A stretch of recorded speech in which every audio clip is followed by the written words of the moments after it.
Bonsoir. Bonsoir. On sait que vous avez été détenu dans le cadre des incendies des marchés de l'Ouest de Kara. Dites-nous dans quelles circonstances vous avez été arrêté et quelles ont été les conditions de détention durant votre séjour à la prison civile de Kara.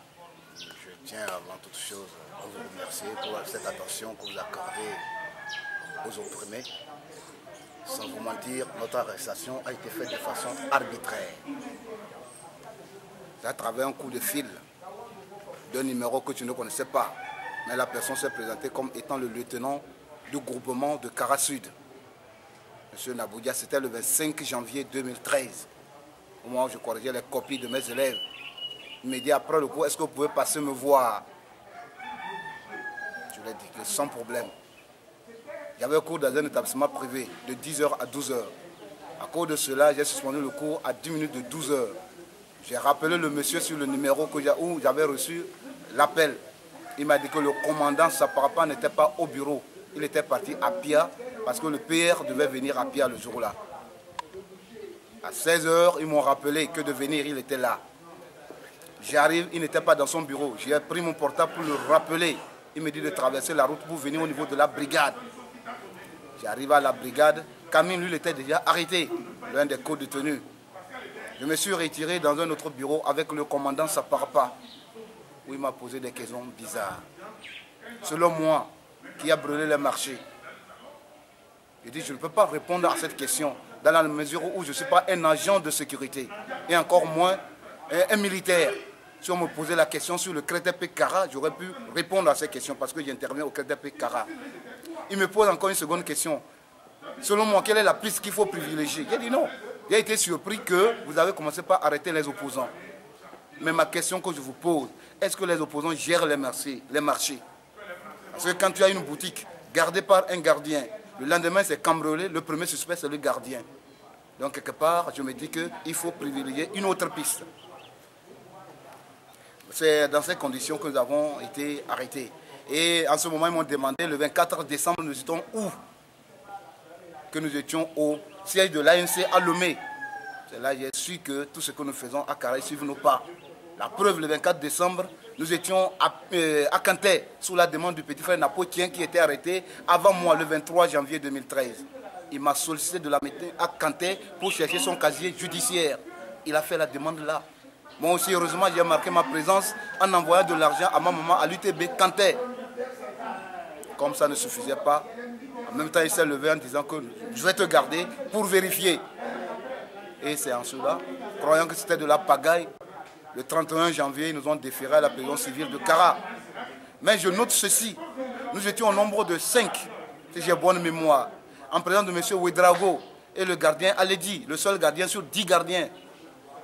Mais à notre grande surprise, le 31 janvier, quand on devait nous déférer, Ouedraogo a été libéré sous prétexte que sa photo n'était pas bonne, mais il n'est jamais arrivé à la prison civile de Kara. Pourtant, c'est lui qui était le représentant de Obu à Kara, le parti d'Agbeyo Mekodjo.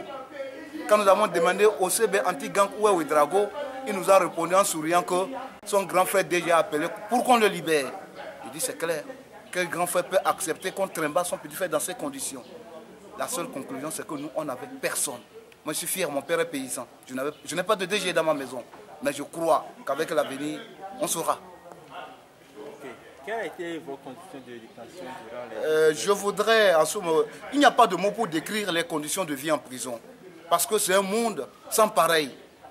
J'ai conclu en disant ceci. Même ton ennemi juré, il ne faut jamais l'amener injustement en prison. C'est des conditions ignobles. 3 boules par jour. La sauce est faite à partir de la farine du maïs, à mélanger de quelques feuilles pour que ça soit de façon consistante. Et c'est ça nous mangeons durant 15 mois. Les salles, les bâtiments dans lesquels nous dormions, tout est sale avec des cafards et des moustiques. Nous sommes entassés sur des nattes, des fois vieilles. C'est dans ces bâtiments même à 17h30 on nous enferme. Et souvent quand les gens sont malades, c'est là-bas nous chions dans les bidons. Vous m'excusez les termes. Nous faisons nos besoins dans les bidons. Et nous irinons dans ces bidons. Et vous voyez, c'est à travers des trous qu'on arrive à avoir un peu de l'air. Et des fois, il arrive que plus de 7 personnes fassent les besoins la même nuit. Mais durant 15 mois, justement, nous étions là-bas. Mais seulement. Et ce qui est pire, le 21 août J'ai été piqué par un scorpion 3 fois, il est rentré dans mon pantalon. Durant 48 heures, j'ai dû souffrir sans guérison véritable, sans traitement véritable. Camille a fait 4 fois la réanimation.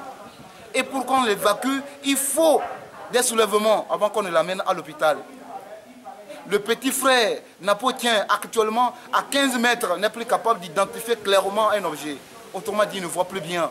Parce que les maux d'yeux dont il souffrait, il devait porter les verres médicaux avant notre arrestation, c'est-à-dire avant le 25 janvier 2013. Mais à l'impossible, nul n'est tenu.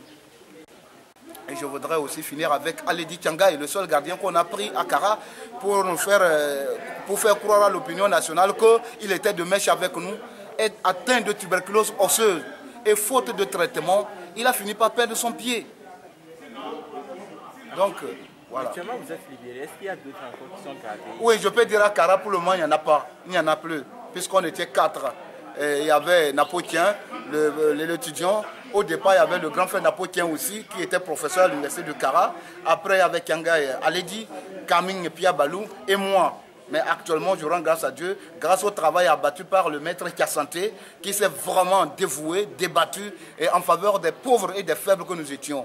Sans réclamer un franc, le monsieur a contraint la Cour suprême finalement de prendre une décision sage et humanitaire. Je salue ces efforts et je demande aux autres avocats vraiment de faire cet effort pour faire sortir ceux qui sont encore détenus arbitrairement à la réserve de Lomé. Aujourd'hui, vous êtes libéré. Est-ce que vous êtes rentré dans vos droits, notamment eu égard à votre salaire et puis au traitement? C'est la triste question. Je me dirais quelque part que je ne suis pas encore sorti de la prison, dans la mesure où mon salaire a été suspendu depuis juillet 2013, de façon arbitraire et abusive. Actuellement, je suis sorti de la prison. Certes, le 22 avril, j'ai repris mon travail, pas à travers une attestation de reprise de service signée par mon directeur, mais je n'ai pas de salaire. Ce qui d'ailleurs m'a amené à Lomé pour faire des démarches au niveau du ministère de l'enseignement technique et au niveau de la direction de l'enseignement technique. Grâce aux démarches que j'ai effectuées, j'ai actuellement eu l'arrêté de suspension de salaire qui entre-temps concernait aussi l'honorable Ouro, qui fut aussi victime des mêmes problèmes des incendies avec moi. Donc j'ai constitué le dossier et je demande aux autorités administratives de déployer tous leurs efforts pour que cette situation soit levée. Parce que je n'ai rien fait. J'ai été arrêté arbitrairement et je demande qu'on me rétablisse directement dans mes droits. Je n'ai rien fait, je ne dois pas être traité comme un bandit. J'ai été arrêté arbitrairement et je demande seulement que mes droits. Pour cette raison, je prends à témoin toute la communauté nationale et internationale d'intervenir pour que ça cesse.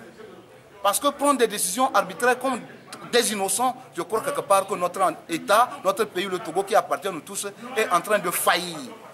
Monsieur Naboutia, vraiment, je vous remercie. Je vous remercie également et je salue aussi vos efforts. Je salue également la diaspora, je salue les hommes et les femmes qui se battent pour nous les opprimés. Je demande aux autorités de me rétablir dans mes droits. Je vous remercie. Merci, bon courage. Merci.